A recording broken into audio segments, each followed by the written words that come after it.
I still remember the exact moment my life changed. The entire class was laughing. And my teacher looked me straight in the eyes and said, "You're never going to be successful in life." That sentence stayed with me for years. But what happened next is something he definitely didn't see coming. Back in high school, I wasn't the smartest kid. I wasn't the most confident either. I was just average.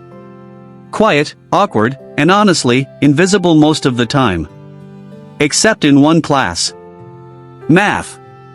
And my math teacher, Mr. Reynolds.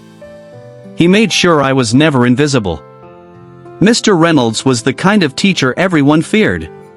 Strict, sarcastic, and always ready to embarrass someone. Unfortunately, that someone was usually me. Every time I got an answer wrong, he wouldn't just correct me. He would make a whole show out of it. "Class, look at this. This is what happens when you don't even try." The class would laugh. And I'd just sit there, staring at my desk, wishing I could disappear. At first, I thought maybe I deserved it. Maybe I really was just bad at everything. But things got worse. One day, he called me to the board. I froze. I knew I didn't understand the problem. But saying that wasn't an option. So I walked up, slowly. Picked up the chalk, and just stood there. Silence filled the room. Then someone in the back started whispering. Then laughing. And then Mr. Reynolds said it. Loud enough for everyone to hear. This is exactly why some people never make it in life. The class burst out laughing. My face burned. My hands were shaking. And then he added, "You might as well give up now. Some people just aren't meant to succeed." That was it. That was the moment something inside me broke. That day, I went home and didn't talk to anyone. I just sat in my room, staring at the wall. His words kept replaying in my head. "You're never going to be successful. You might as well give up." For a while, I believed him. I stopped trying in class. Stopped raising my hand. Stopped caring. Because what was the point? If even my teacher thought I was a failure, then maybe I really was. But a few weeks later, something unexpected happened. I overheard two students talking about me. They were laughing. One of them said, "That guy is definitely not going anywhere in life." And for some reason, that hit differently. Not sad. Not embarrassing. Just frustrating. Something inside me snapped again. But this time, it wasn't breaking. It was anger. That night, I made a decision. I wasn't going to prove them right. I wasn't going to let one teacher decide my entire future. I didn't care if I was bad at math. I didn't care if I failed 100 times. I was going to try. Not for them. Not for anyone else. But for myself. The next day, I did something I had never done before. I stayed after school. Not to talk to Mr. Reynolds, but to sit alone and actually understand the material. At first, it was painful. Nothing made sense. Numbers looked like a foreign language. But I didn't quit. Every day, I stayed a little longer. Every day, I tried a little harder. And slowly, things started to change. I wasn't suddenly a genius. But I started understanding small things. Then slightly bigger things. And for the first time, I got a question right in class. Mr. Reynolds looked surprised. But he didn't say anything. No praise. No acknowledgement. Just moved on. But that didn't matter. Because for the first time, I felt something I hadn't felt in a long time. Confidence. Weeks turned into months. I kept improving. And one day, something unbelievable happened. I scored one of the highest marks in the class. The same class where I used to get laughed at. The same class where I was told I'd never succeed. And when Mr. Reynolds handed me the paper, he paused, looked at the score, then looked at me, and said, "Must be luck." That moment, I realized something. No matter what I did, he was never going to believe in me. But that was fine, because I didn't need him to. What I didn't know back then was that years later, the same teacher who humiliated me would walk into a room and see me sitting in a chair. That would completely change everything. High school eventually ended. And just like that, Mr. Reynolds became nothing more than a memory. But his words? They stayed. Not as pain anymore, but as fuel. After graduation, I didn't magically become successful overnight. In fact, college was even harder. I chose business and finance as my major. Yeah, ironic, right? The same kid who struggled with basic math, now dealing with numbers every single day. The first semester? A disaster.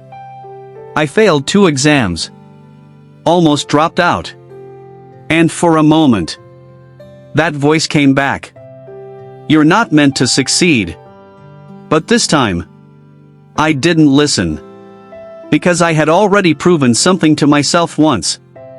I could do it again. So I doubled down. While others were partying, I was in the library. While others were sleeping, I was watching tutorials, reading books, practicing problems. Day after day. Night after night. It wasn't talent. It wasn't luck. It was just consistency. And then, slowly, the same thing happened again. Concepts started making sense. Grades started improving. By my final year, I wasn't just passing. I was at the top of my class. The same person who was once laughed at was now getting recognized. Professors started respecting me. Classmates started asking me for help. But the biggest change? I believed in myself. After graduation, I landed an entry-level job at a small company. Nothing fancy. Low salary. Long hours. But I didn't complain. Because I knew one thing. This was just the beginning. Years went by. I kept working. Kept learning. Kept improving. I switched companies. Got better opportunities. Promotions followed. Manager. Senior manager. Director. Each step harder than the last. But I never stopped. Because somewhere in the back of my mind, there was still that classroom. That laughter. That voice telling me I wasn't enough. And then one day, it happened. I got an offer. A big one. A leadership position at a growing company. A role where I would be responsible for hiring people. Making decisions. Leading a team. Basically, becoming the kind of person I never thought I could be. I accepted. A few months into the job, I was conducting interviews for a mid-level position. Nothing unusual. Just another normal day. Candidate after candidate walked in. Then, the next name was called. And when the door opened, I froze. It was him. Mr. Reynolds. Older now. Hair slightly gray. But the same face.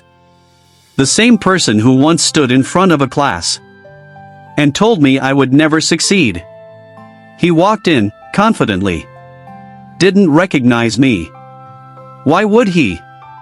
To him, I was just another forgettable student. But to me, he was the reason I was sitting in that chair. He sat down across from me. Started talking about his experience. Turns out, he had left teaching. Looking for a corporate job. Life hadn't exactly gone the way he planned. I listened quietly. Calm. Professional. But inside? A storm. Halfway through the interview, he paused. Looked at me more carefully. And then, his expression changed. Recognition. Wait, he said. Do I know you? I leaned back slightly. Looked him straight in the eyes. And said, yeah, you do. Silence filled the room. You could see it on his face. He remembered. The classroom. The board. The humiliation. Everything. Now, this is the part where you might expect some dramatic revenge. Yelling. Insults. Payback. But no. I didn't do any of that. Because at that moment, I realized something. I had already won. So I simply said, you once told me I wouldn't be successful. He didn't say anything. Couldn't. And then I added, I guess you were wrong. The interview continued. Professionally. Respectfully. No anger. No hate. Just closure. He didn't define my future. His words didn't decide my limits. And the people who doubt you? They don't matter. Unless you let them. So if someone ever tells you, you're not good enough, remember this story. Because one day, you might be the one sitting in the chair, deciding their future.